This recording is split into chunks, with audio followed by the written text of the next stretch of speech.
Dear friends, कैसे हैं आप सब। उम्मीद करती हूँ कि आप लोग बहुत अच्छे होंगे। सबसे पहले मैं अपने हर बढ़ते हुए सब्सक्राइबर को थैंक्स कहती हूँ, जिनकी वजह से मुझे आगे बढ़ने का मोटिवेशन मिलता है। टाइटल पढ़ के आपने जाना होगा काफ़ी हद तक कि मैं किस बारे में बात करने जा रही हूँ।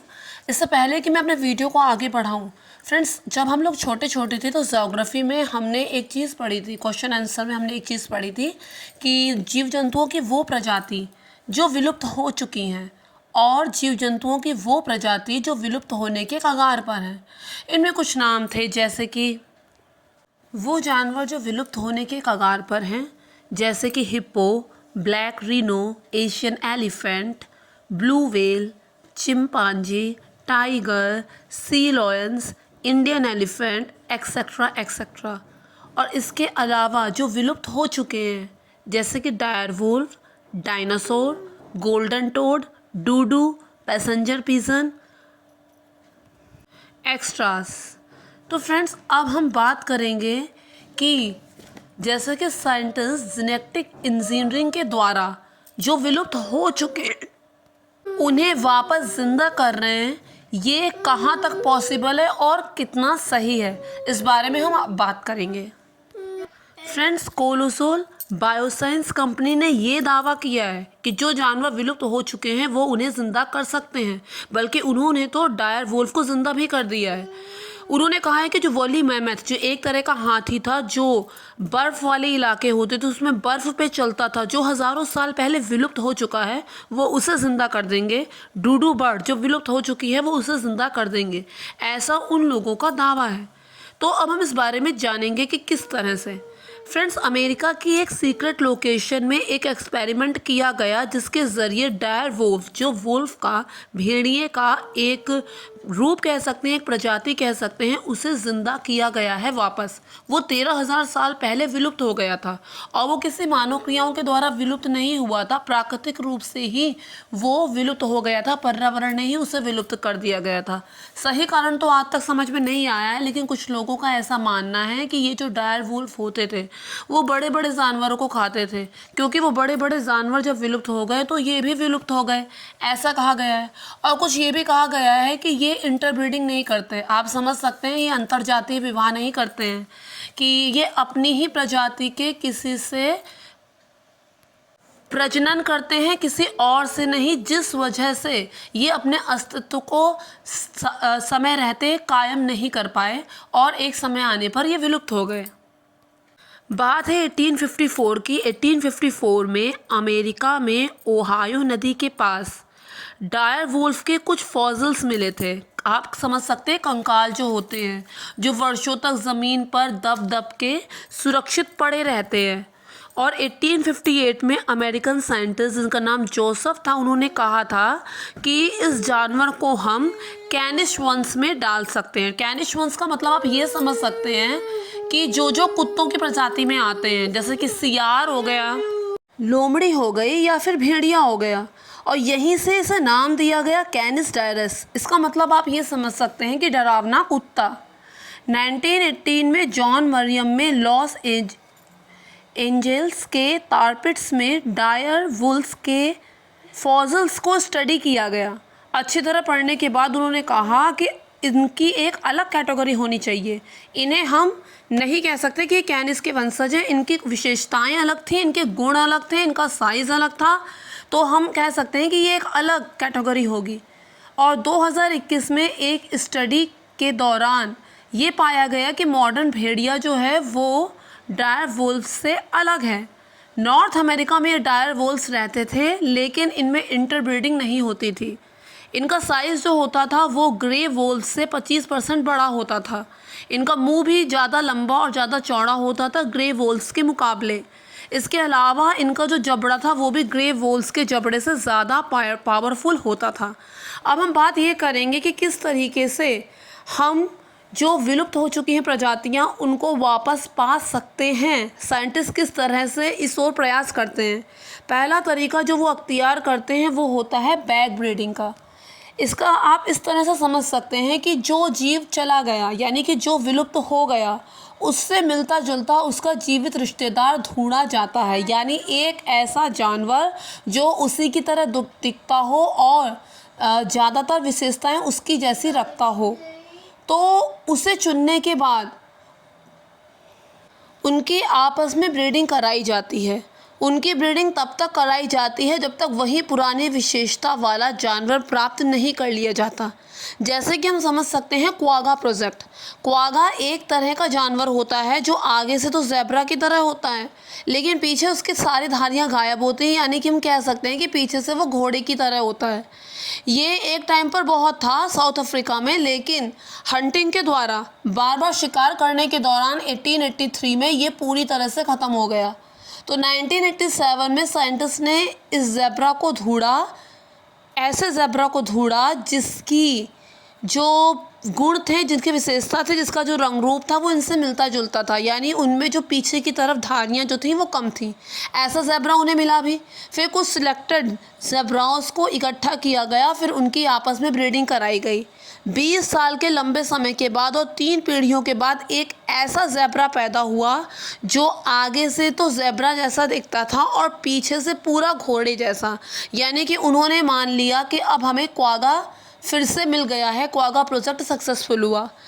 कह सकते हैं कि वो क्वागा से मिलता जुलता ज़रूर था, उसका रंग रूप वैसा ही था, लेकिन उसमें क्वागा जैसे गुण होंगे इसकी कोई गारंटी नहीं है। क्वागा अलग था, कोई उसके जैसा दिख रहा है तो उसका मतलब ये नहीं कि वो उसके सारे गुणों को वो होल्ड करता हो, ऐसा बिल्कुल नहीं है। उस समय जिस तरह के सर्कमस्टेंसेस थे वैसा तो इस वाले क्वागा में नहीं होगा। किसी की तरह दिखना और एकदम वैसा होना, इसमें ज़मीन आसमान का फ़र्क है। तो हम कह सकते हैं कि जो ये प्रोजेक्ट था वो उतना सक्सेसफुल नहीं था। इसके बाद एक वर्ड आता है क्लोनिंग। तो फ्रेंड्स, जो क्लोन वाला शब्द है हमने सबसे पहले कहाँ सुना था? तो फ्रेंड्स, सबसे पहले मैंने तो ये शब्द तब सुना था जब शक्तिमान सीरियल आता था और उसमें बताया गया था कि शक्तिमान का क्लोन तैयार हुआ। तो ये जो क्लोनिंग है मेथड, इसमें क्या होता है? क्लोनिंग के लिए एक सुरक्षित सेल का होना ज़रूरी होता है। सेल के न्यूक्लियस को निकाला जाता है और उसके किसी करीबी जीवित प्रजाति के एग्स में डाला जाता है और उससे जो एम्ब्रियो डेवलप होता है और उससे जो बच्चा पैदा होता है वो पहले वाले से मिलता जुलता होता है, पहले वाले का क्लोन होता है। 1996 में ये जो क्लोन वाली टेक्निक थी इसे परफॉर्म किया गया था। हमने साइंस के चैप्टर्स में पढ़ा होगा कि डॉली शीप जो था वो एक तरह का क्लोन ही था। इसके बाद 2000 में एक ऐसी प्रजाति बकरी की जो विलुप्त हो चुकी थी, उस पर ये टेक्निक अप्लाई की गई। एक बकरी थी, उसका नाम था बुगार्डो बकरी, और इसकी सारी प्रजातियां विलुप्त हो चुकी थी, सिर्फ एक बकरी बची थी। तो इसके लिए उस एक बकरी का जो सेल था उसे बहुत सुरक्षित कोल्ड स्टोरेज में साइंटिस्टों द्वारा रखा गया, और जब इस बकरी की मौत हो गई तो उस एक सेल के न्यूक्लियस को निकाला गया और उस न्यूक्लियस को 57 अलग अलग बकरियों में डाला गया, जिसमें से 7 बकरियां प्रेग्नेंट हुई, 6 का मिसकैरेज हो गया, खाली एक ही बकरी बच्चा पैदा कर पाई। लेकिन उसको जो फीमेल बकरी पैदा हुई वो भी लंग इन्फेक्शन के कारण 10 मिनट के बाद ही मर गई। इससे हम ये कह सकते हैं कि जो पहले से जानवर विलुप्त हो चुका था वो दोबारा फिर से विलुप्त हो गया।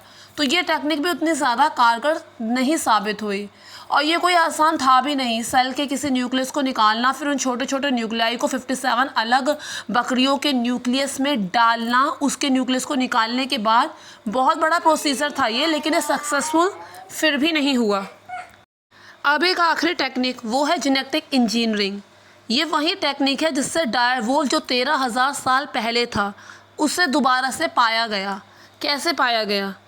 हमें सबसे पहले ढूंढा कि उसका मिलता जुलता रिश्तेदार कौन सा इस समय जीवित है, तो वो था ग्रे वोल्फ, जो उससे मिलता जुलता था। एग्जैक्टली सेम नहीं, साइज़ में अंतर है, चेहरे के साइज़ में अंतर है, जबड़ों में अंतर है, लेकिन हाँ उससे मिलता जुलता है।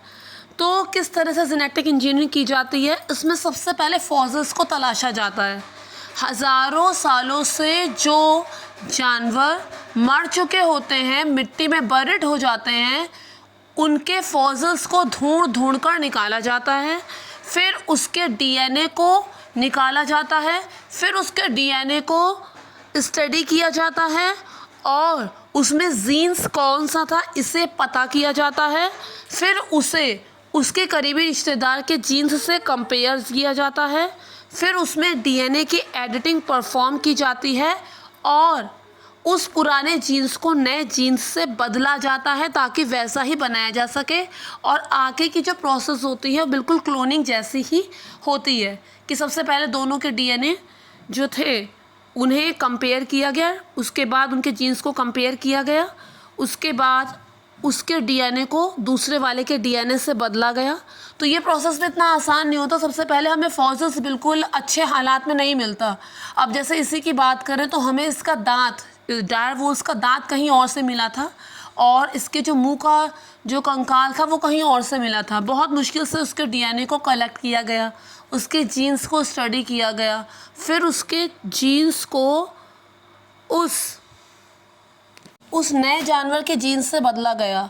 जैसा कि मैंने बताया कि दोनों के डीएनए को कंपेयर किया जाता है, यानी कि जो डायरवोल्व होता है और जो ग्रे वोल्व होता है उनका डीएनए 99.5% मैच करता है। तो ये एक्सपेक्ट किया जाता है कि जो जीन्स जो काम डायरवोल्व्स में कर रहे थे वही काम इस ग्रे वोल्व में भी कर रहे होंगे। अब इसमें से 14 जीन्स में 20 बदलाव किए गए, तब जाके ये जो प्रोजेक्ट था वो सक्सेसफुल हुआ। कैसे? अब जैसे उन्हीं जीन्स को बदलना था जो बाहरी रूप को प्रभावित कर रहे थे, कि जैसे जो डायरवोल्व होता है उसका ग्रे वोल्व से मुंह बड़ा होता है, उसका साइज़ बड़ा होता है, उसका फ़र कैसा है, उसका फ़र कितना फ्लफ़ी है।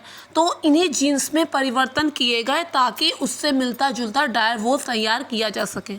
उसके बाद जो 2 कुत्ते थे उन्हें सिलेक्ट किया गया और उनके एग्स में इस पुराने वाले न्यूक्लियस को इम्प्लांट किया गया और उससे जो एम्ब्रियो डेवलप हुआ और उससे जो बेबी डेवलप हुआ उससे 2 प्यारे प्यारे पपीज़ बने।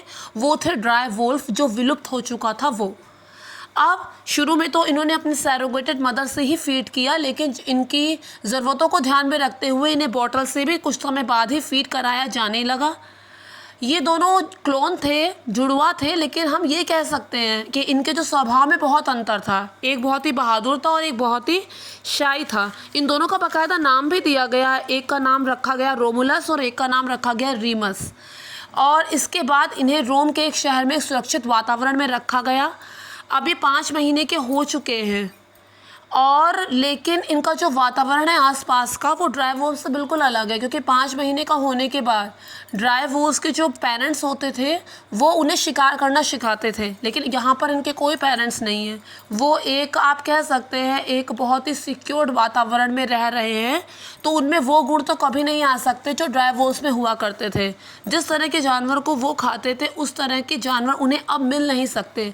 जिस तरह का क्लाइमेट 13,000 साल पहले रहा होगा वो क्लाइमेट अब उन्हें यहाँ नहीं मिल सकता। वो जिस युग में अब वो लोग हैं उनके जैसा इस युग में तो अब कोई नहीं। तो ये कहना गलत नहीं होगा कि कुछ टाइम बाद दोबारा से ही एक्सटिंक्ट हो जाएंगे। तो ये प्रोसेस भी उतना सक्सेसफुल नहीं है। तो फिर क्या कहा जा सकता है कि क्या डी एक्सटेंट करना ही नहीं चाहिए?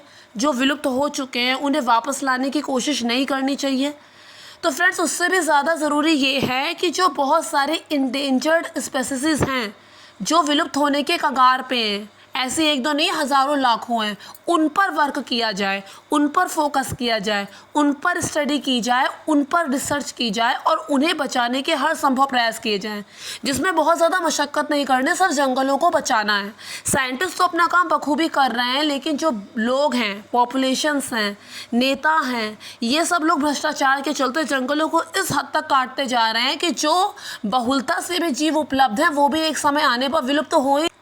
जब उन्हें जंगल ही नहीं मिलेंगे तो फिर वो आखिर रहेंगे कहाँ? तो बढ़ती हुई पॉपुलेशन इसका एक बहुत बड़ा उदाहरण है जिसके चलते जंगलों को काटा जाता है। फ्रेंड्स एक बार आपातकालीन लगाया गया था इंदिरा गांधी के द्वारा इमरजेंसी, जिसमें बच्चे बूढ़े और जवान सबको पकड़ पकड़ के नसबंदी कर दी गई थी, सिर्फ पॉपुलेशन के लिए किया गया था ये। हाँ तरीका ज़रूर गलत था, लेकिन जब इस कदर पॉपुलेशन बढ़ेगी तो फिर इस तरह के हथकंडे अपनाना भी कोई गलत नहीं है। तो उम्मीद करती हूँ कि आप लोगों को मेरा वीडियो पसंद आया होगा। अगर पसंद आया हो तो मेक श्योर मेरे चैनल को सब्सक्राइब, वीडियो को लाइक और शेयर ज़रूर कीजिए। Thank you friends, thank you so much.